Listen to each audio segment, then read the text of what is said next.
오늘 본문은 마태복음 6장 16절부터 24절의 말씀이 되고요. 제목은 이와 같습니다. 제목을 다 함께 따라 읽을까요? 시작. 원리를 잡으면 답이 보입니다. 마태복음 5장, 6장, 7장으로 이어지는 이 말씀은 우리 흔히 산상수훈이라고 기억을 합니다. 성경에 기록된 가장 길고 가장 아름다운 예수님의 설교, 가르침이라고 할 수 있죠. 팔복선언으로 시작되는 이 산상수훈에는요, 너무나 주옥 같은 말씀이 많습니다.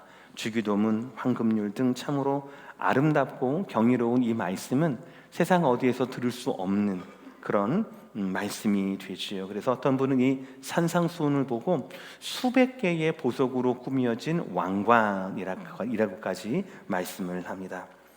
이렇게 하나님의 나라, 천국의 가치를 말씀하시는 산상수훈의 교훈은요, 역사적으로 수많은 인종과 종교를 뛰어넘어 많은 사람들에게 영감과 용기를 주기도 했습니다.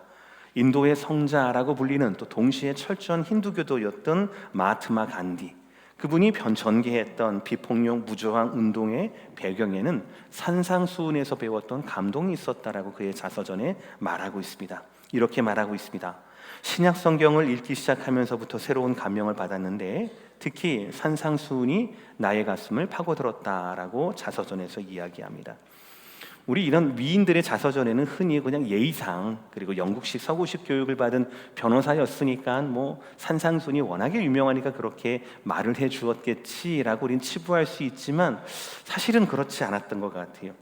이 간디는요, 영국에서 임명했던 인도의 전 총독 에드워드 어빈경 앞에서도 이렇게 일갈했다라고 얘기합니다.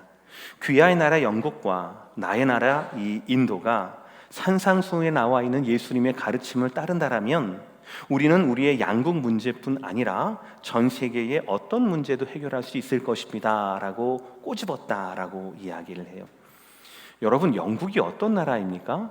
청도교 운동이 시작된 나라였습니다. 종교교역이 일어났던 나라였습니다.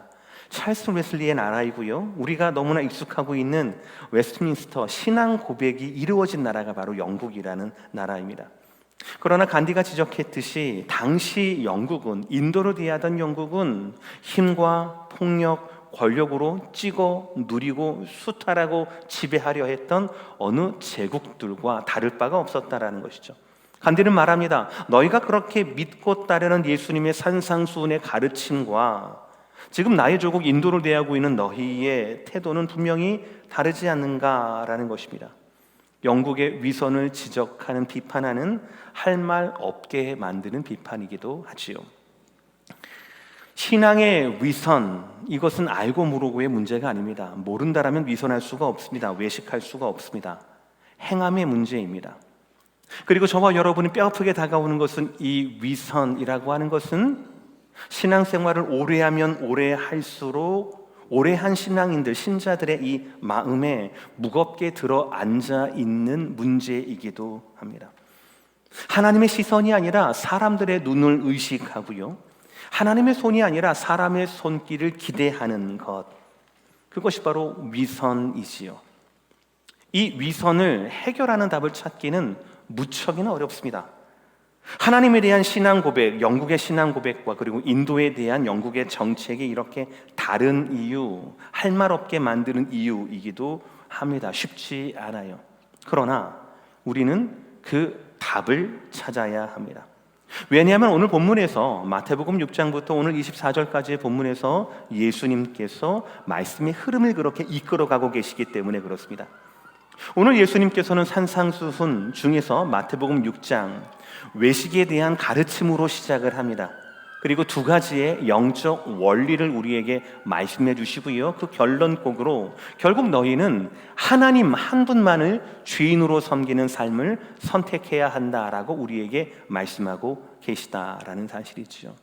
그러므로 사랑하는 성도 여러분, 말씀을 말씀답게 이 세상에서 성도답게 살아가려고, 위선을 멀리하고 정말로 순전한 성도답게 살려고 하는 우리 모두에게는 오늘 예수님의 이 말씀, 오늘 예수님께서 우리에게 주시는 두 가지 영적 원리, 그리고 오늘 예수님께서 우리에게 말씀하신 이 말씀의 결말, 이것을 잘 품고 새겨야 할 것이다 라는 것이죠.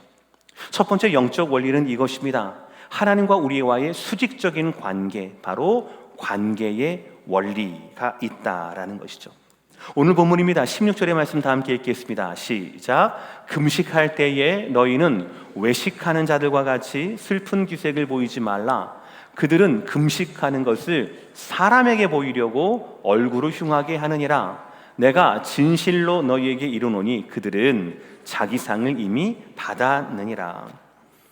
예수님은 마태복음 6장 1절부터 전통적인 유대인들, 특히 바리새인들의 종교적인 외식, 위선을 꼬집습니다. 꼬집은 것이 세 가지인데요, 전통적인 유대인들이 지키는 세 가지였습니다. 바로 구제하는 것, 기도하는 것, 금식하는 것이었습니다.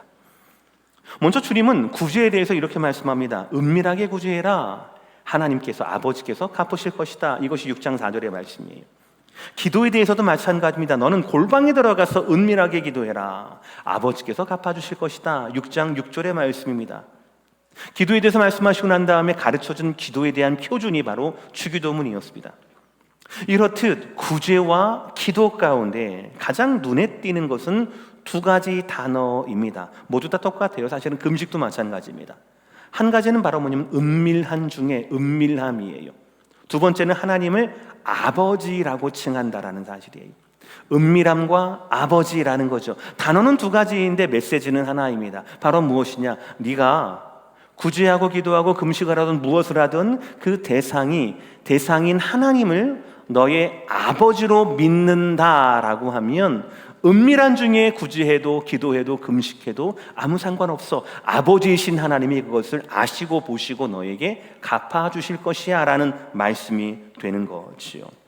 그러나 반대로 바리새인들은 하나님의 아버지 되심을 믿지 못했기 때문에, 거기에 실패했기 때문에 은밀한 구제, 은밀한 기도, 은밀한 금식에 실패하고 있다라는 지적이 되는 겁니다. 여러분, 이 관계의 원리, 하나님과 우리와의 관계의 원리, 여러분, 부모와 자식과의 관계는 거리를 초월합니다. 눈에 보이지 않는다고 해서 잊혀지는 것이 아닙니다. 제가 많지는 않지만 일주일에 한두 번 정도 꼭 한국에 계신 부모님께 전화 통화를 하게 됩니다. 그때마다 놀랄 때가 한두 번이 아닙니다.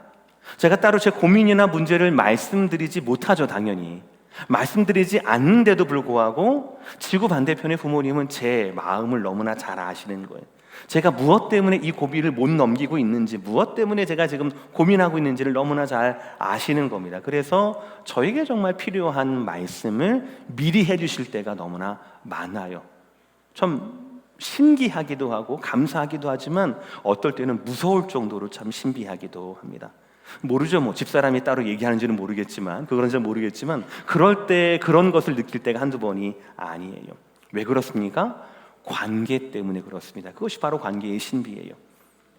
하나님 아버지, 그리고 우리 그 아들, 자녀들, 하나님을 아버지로 믿고 우리 자녀가 아무리 은밀한 중에 구제하고 기도해도 하나님은 다 아신다, 아버지는 다 보신다, 뿐만 아니라 모두가 다 갚아주신다라고 약속을 했어요.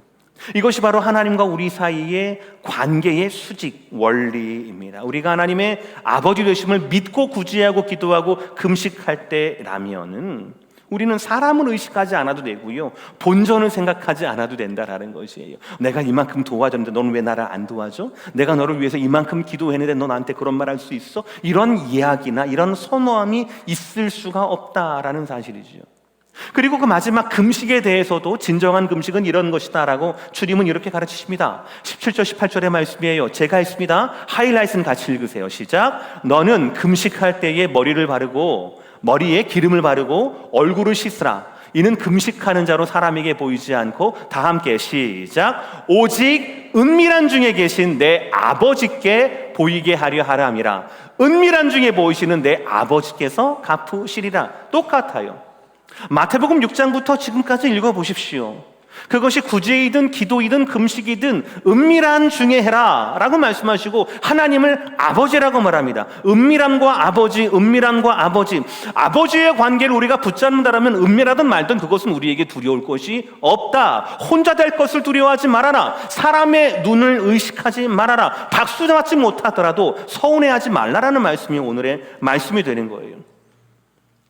당시 바리새인들은요, 하나님께서 시내산에서 모세를 불러다가 40주야를 금식하며 기도했던 그 사건을 너무나 명확하게 기억하고 있었어요. 그래서 하나님께서 부르신 날이 언제였을까? 나름대로 계산해 보니까 목요일쯤이었을 거야 라고 계산이 된 거예요. 맞는 얘기는 아닙니다. 언제 내려왔을까? 아마 월요일 내려왔을 거야 라고 했을 겁니다. 그래서 그들은, 웬만한 바리새인들은 일주일에 이틀씩을 금식을 해요. 언제? 월요일과 목요일. 모세가 올라간 날 목요일, 모세가 내려온 날 월요일. 그러니까 모세의 영성, 하나님과 깊이 있게 교제하고 하나님과 깊이 있게 관계를 맺었던, 금식하면서 맺었던 그 모세를 기억하고 일주일에 2번씩이나 금식했어요. 좋아요. 그러면 그 금식은 어디를 향해 하는 겁니까? 사람에게 향해야 합니까? 사람께 인정을 받아야 합니까? 아니요. 하나님께 향해야 하는 거죠. 하나님과의 이 관계가 더욱더 깊어져야 하는 겁니다. 그래서 하나님을 알고 거룩하고 그 경건한 삶을 통하여서 금식이 사용되어야 한다라는 것이죠. 그러나 그들은 거기에 실패하게 돼요. 왜입니까? 그 이유가요, 금식을 못 참으니까? 아니요, 하나님의 아버지 되심을 신뢰하지 못했기 때문에 그래요. 사람들에게 보이려고 얼굴을 흉하게 하느니라. 주님 말씀하십니다. 그들은 이미 받을 상을 다 받았어. 하나님께 페이백이 없어 라고 말씀하고 있다라는 사실이지요. 금식은 하지만, 종교 행위는 하지만 하나님을 아버지로 믿는 데에 실패하는 불신앙의 모습을 그들은 금식을 통하여 보여주고 있다라는 사실이지요. 사랑하는 성도 여러분, 우리는 먼저 하나님과 우리 사이의 이 수직적인 관계, 원리, 관계의 원리를 붙잡아야 합니다. 그 아래에 무엇도 좋습니다. 구제도 좋고요, 기도도 좋고요, 금식도 좋습니다. 모두가 행해야 합니다. 나쁜 것은 아니에요. 아니, 오히려 예수님도 행하신 것이었기 때문에 우리는 사모해야 합니다. 그러나 제대로 해야 해요.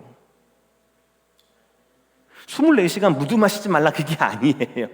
제대로 해야 합니다. 그것이 첫 번째 원리가 뭐라고요? 관계를 붙잡고 제대로 해야 한다고요. 하나님의 아버지 되심을 믿고 제대로 해야 한다라는 것이죠. 여러분, 우리 삶이 하나님의 아버지 되심, 그 되심을, 아버지 되심을 경험하지 못한다라면 우리는 우리 삶의 하나님의 채우심도 기대하지 못하게 될 거예요.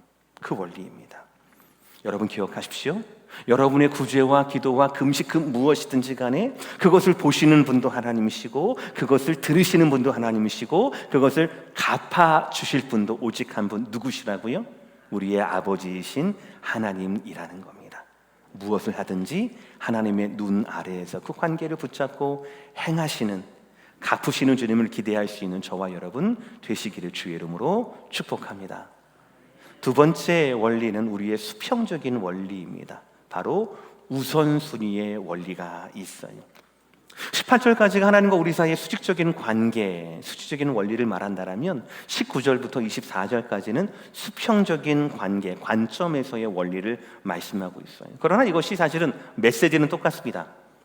우리 삶에 하나님의 아버지 되심과 임재에 초점을 맞추고 세상적인 가치나 세상적인 관심, 18절까지는 사람들의 박수, 19절부터는 구체적으로 재물, 거기에는 초점을 맞추지 말라, 구하지 말라라는 뜻이에요. 우리 19절과 20절의 말씀 다 함께 읽어봅시다. 한 목소리로 시작. 너희를 위하여 보물을 땅에 쌓아두지 말라. 거기는 좀과 동록이 해하며 도둑이 구멍을 뚫고 도둑질하느니라. 오직 너희를 위하여 보물을 하늘에 쌓아두라. 거기는 좀이나 동록이 해하지 못하며 도둑이 구멍을 뚫지도 못하고 도둑질도 못하느니라. 아멘.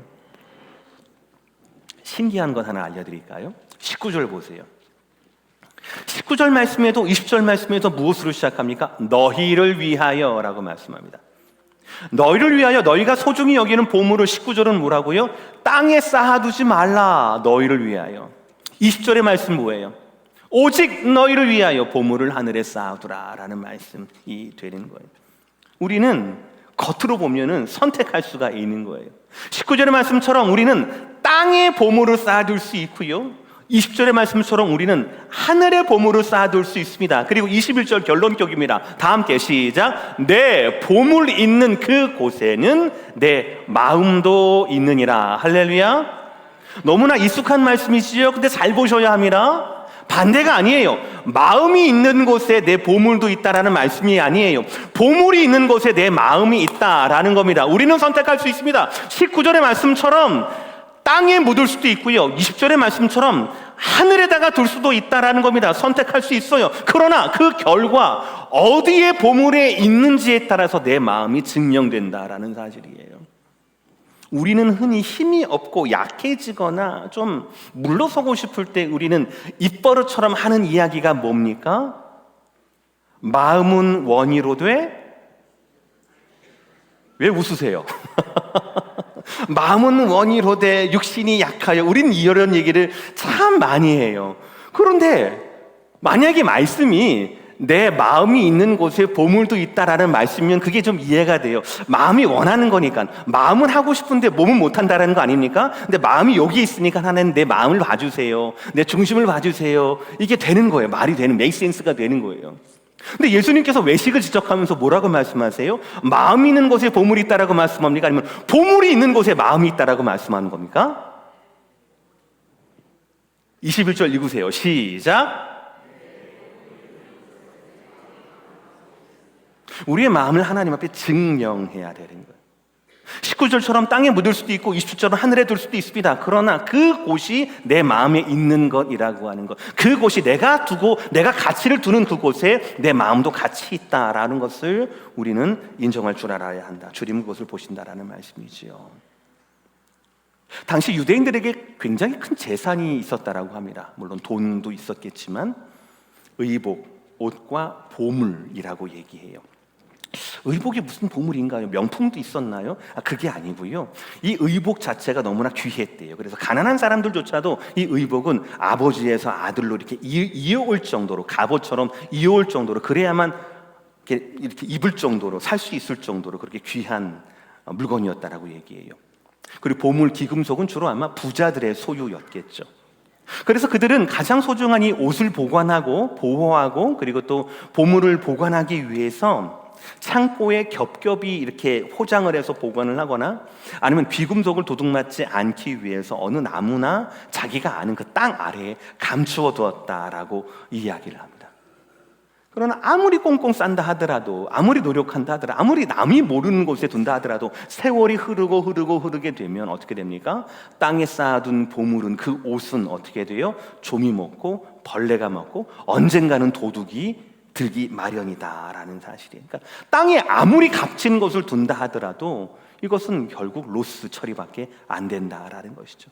그러나 하늘에 두면 그렇지 않다라는 거예요. 하늘에 두면 없어지지 않는다라는 것이죠. 이것이 바로 우리가 사람들이 인정하지 않고 하나님의 아버지 되심을 믿으면서 은밀한 중에 구제해도 되는, 기도해도 되는, 금식해도 되는 이유가 바로 여기에 있다는 거죠. 왜요? 하나님이 계시니 하늘에는 도둑이 없거든요. 거기에는 벌레가 없기 때문에 그렇다라는 거죠. 없어지지 않기 때문이라는 거죠. 또 아버지께서 그것을 갚아주신다, 그 말씀 때문에 그렇다라는 거죠.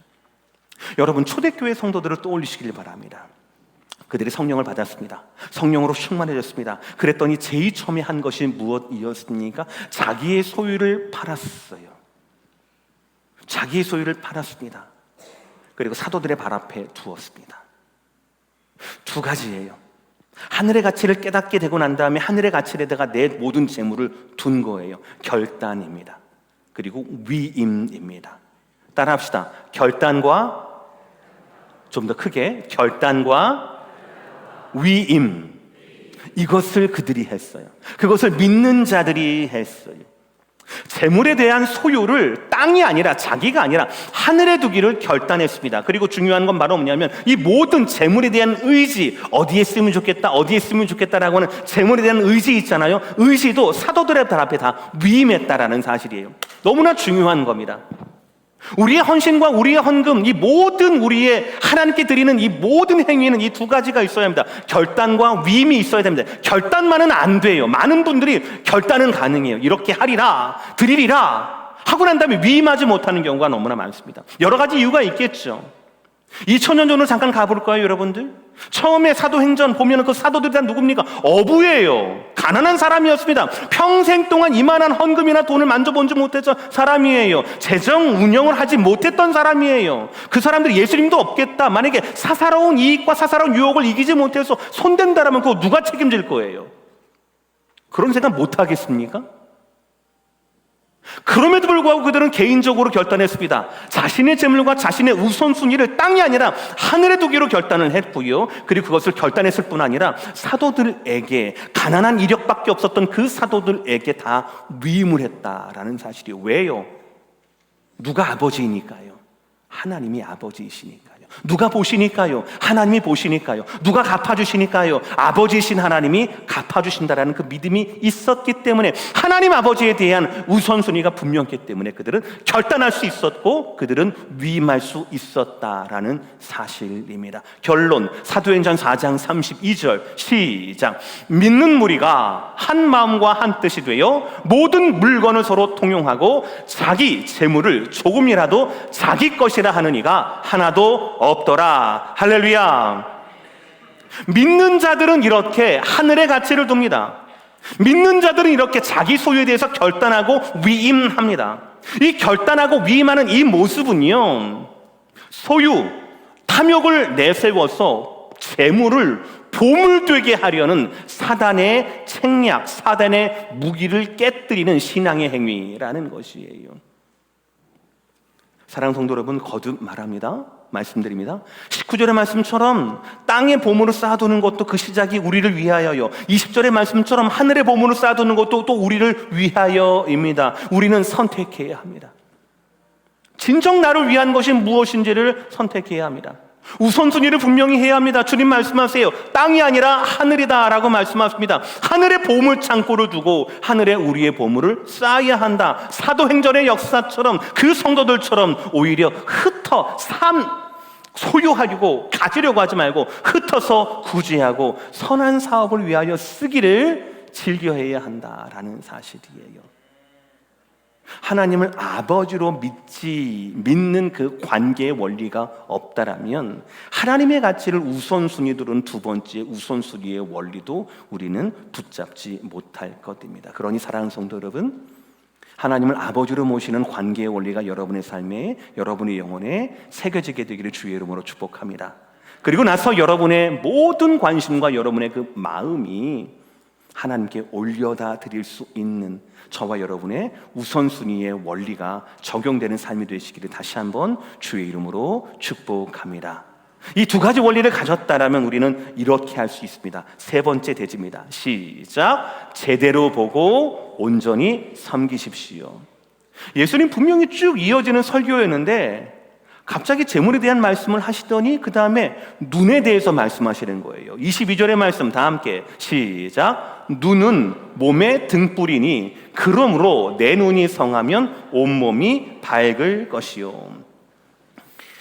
그러니까 우리 지금 여기 우리 입장에서는 의학이 발달되고 안경을 쓰고 있으니까요. 우리 입장에서는 나쁜 눈이 나쁘다라고 하는 것은 시력이 안 좋은 모양이다. 백내장인가? 노안인가? 라고 우리는 이해를 하잖아요. 그렇죠? 그리고 예수님 당시 2000년 전 당시에는 시력이라는 그 개념이 없었을 거 아니겠습니까?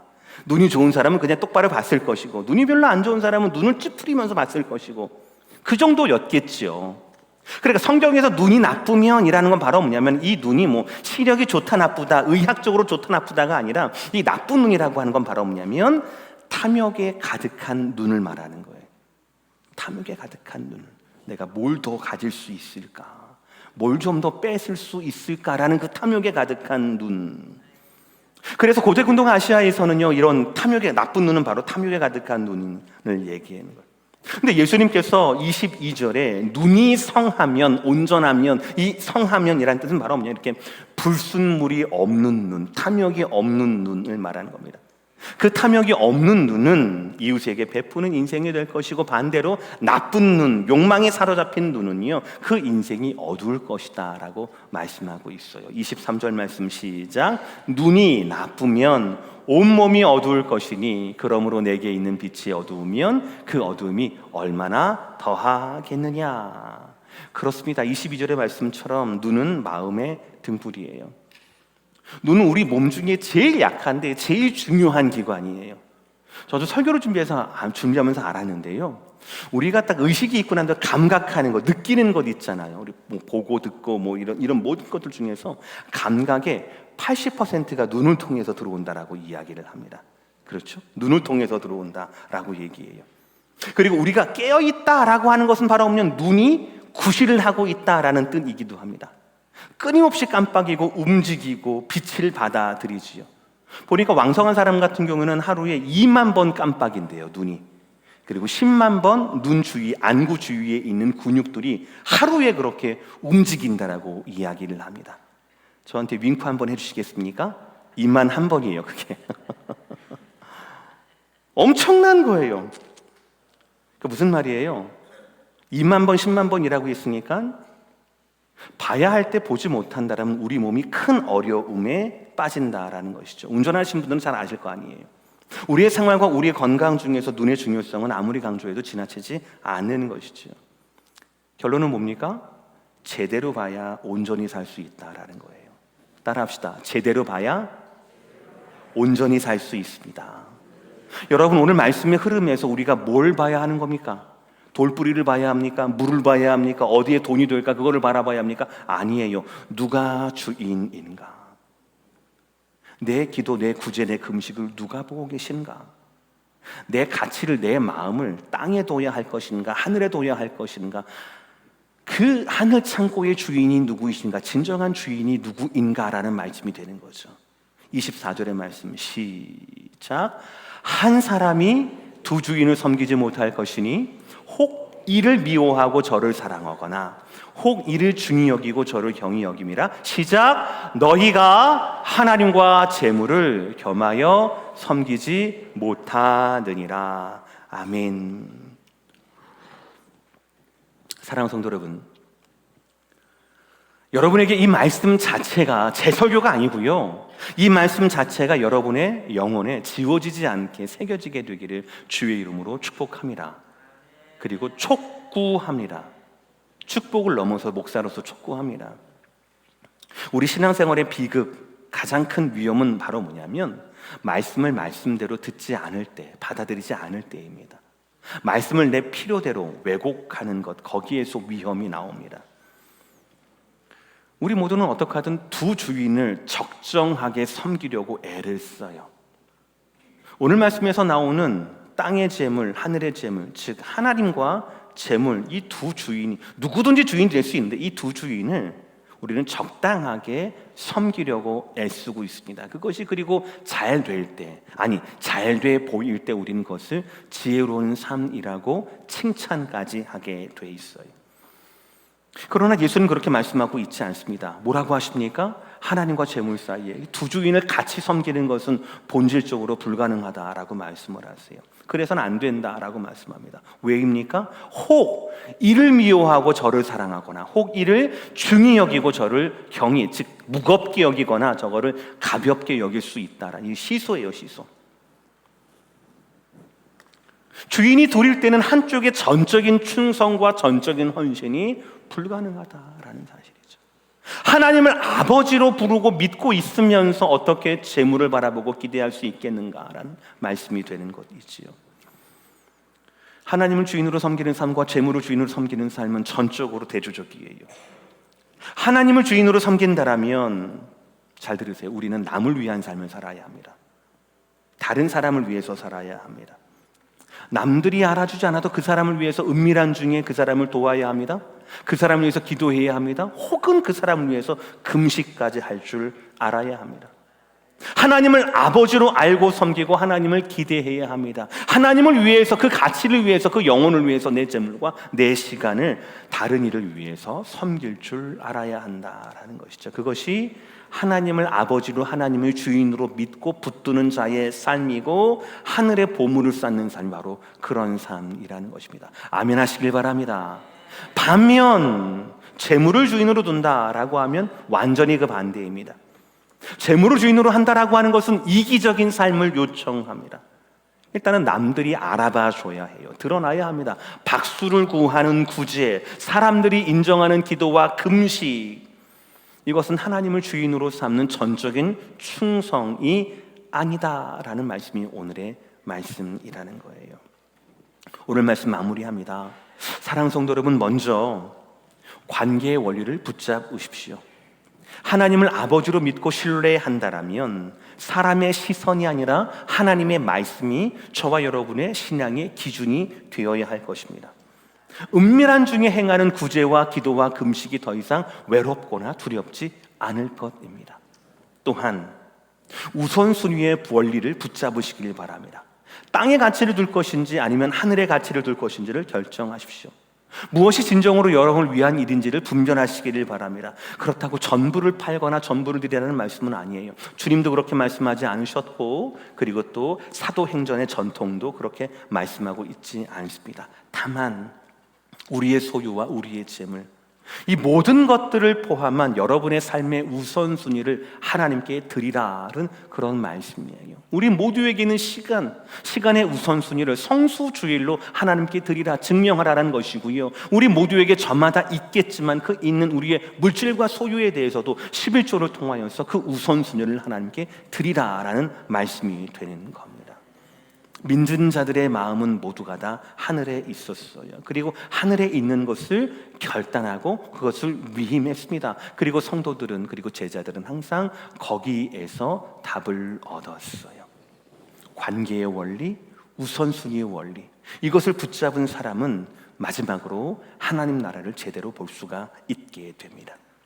우리가 일상적으로 특별하지 않아도 눈 근육이 수만 번, 10만 번 이상 움직이며 빛을 쫓아서 사물을 구별하고 분별하듯이 우리의 영혼과 우리의 믿음 또한 계속해서 하나님의 나라와 하나님의 가치, 하나님의 뜻을 향하여서 깜빡이고 움직이고 쫓아야 한다라는 사실이에요. 너무나 혼란한 세대 가운데, 너무나 뉴스가 많은 이 세대 가운데, 홍수처럼 정신 차리지 않으면 떠내려갈 수밖에 없는 이 세대 가운데 어떻게 우리가 오늘 나를 향하신 하나님 뜻을 구하지 않는데, 그것을 감각하지 못하는데, 느끼지 못하는데, 붙잡지 못하는데 어떻게 하늘의 뜻대로 하나님 아버지의 그 자녀다운 삶을 살아낼 수가 있겠습니까?